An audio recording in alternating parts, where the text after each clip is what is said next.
वंदे भारत एक्सप्रेसला अखेर दौंड येथे थांबा मिळाला। खासदार सुप्रिया सुळे यांचा यशस्वी पाठपुरावा, रेल्वे मंत्र्यांचे मानले आभार।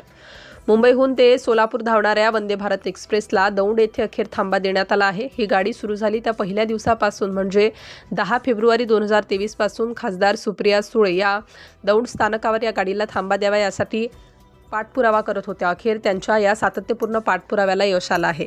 रेल्वे विभागाने नोटिफिकेशन काढत या गाडीला दौंड स्थानकावर थांबा दिल्याचे जाहीर केले आहे। त्यानंतर खासदार सुप्रिया सुळे यांनी केंद्रीय रेल्वे मंत्रालयासह राज्याचे मुख्यमंत्री, उपमुख्यमंत्री, स्थानिक लोकप्रतिनिधी, स्थानिक नागरिक, सर्व संबंधित संस्था संघटनांसोबतच या गाडीला थांबा मिळावा यासाठी सुळे यांच्या मागणीला सकारात्मक पाठिंबा देणाऱ्या इलेक्ट्रॉनिक माध्यमे आणि सर्व स्थानिक पत्रकारांचेही आभार मानले आहेत। हे आभार मानताच त्यांनी रेल्वे मंत्रालयाला कोरोना काळात बंद करण्यात आलेल्या दौंड, बोरीबेल, भिगवणसह काही महत्त्वाच्या स्थानकांवरील अन्य गाड्यांच्या थांब्याचीही आठवण करून दिली आहे।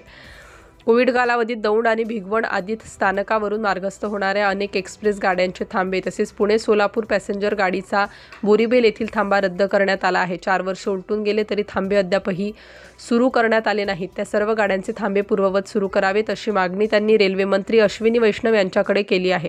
दौंड हे रेल्वेच्या सोलापूर मार्गावरील अतिशय महत्त्वाचे जंक्शन आहे। इतकेच नाही तर दक्षिण आणि उत्तर भारताला जोडणारे सर्वात मोठे रेल्वे स्थानक दौंड येथे आहे। हजारो प्रवासी या मार्गाचा वापर करतात, त्यामुळे या परिसरातील नागरिकांच्या सोयीसाठी वंदे भारत या गाडीला या स्थानकावर थांबा देण्याची अत्यंतिक गरज आहे।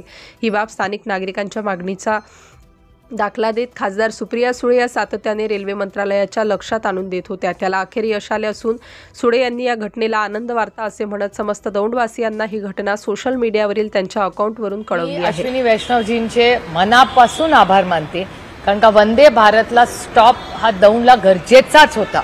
म्हणजे ती अनाउन्स झाल्यापासून आजपर्यंत मी मागणी करत होते आणि सगळ्यांचेच त्याच्यात सगळ्यांचाच सहभाग होता।